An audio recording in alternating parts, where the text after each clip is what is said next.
D'abord, ils ont tous un même enjeu, c'est au fond montrer chacun à leur niveau et dans leur position en quoi leur candidature est utile.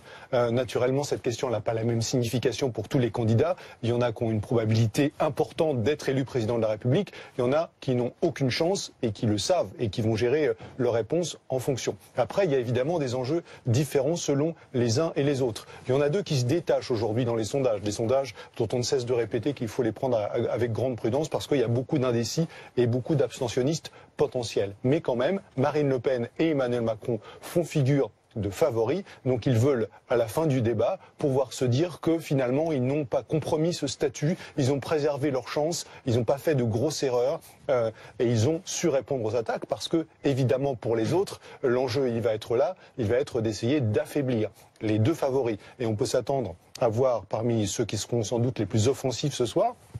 D'une part, François Fillon, qui lui veut évidemment se qualifier pour le deuxième tour et qui va aller chercher peut-être un peu Marine Le Pen, mais surtout Emmanuel Macron, parce qu'il considère que des deux qualifiés potentiels pour le deuxième tour, c'est évidemment le plus fragile. Puis il y en a un qui a beaucoup à prouver ou à rattraper ce soir, c'est évidemment Benoît Hamon, très bas dans les sondages. Il va falloir qu'il démontre non seulement qu'il a le potentiel d'aller chercher les favoris, mais peut-être aussi et surtout qu'il regarde du côté de Jean-Luc Mélenchon, qu'il regarde du côté des électeurs de gauche et qu'il arrive à prouver à nouveau à ces électeurs de gauche que le meilleur candidat potentiel pour ce camp-là, c'est lui, c'est pas Jean-Luc Mélenchon. Il a 5 points de retard dans les sondages sur Jean-Luc Mélenchon aujourd'hui, c'est beaucoup.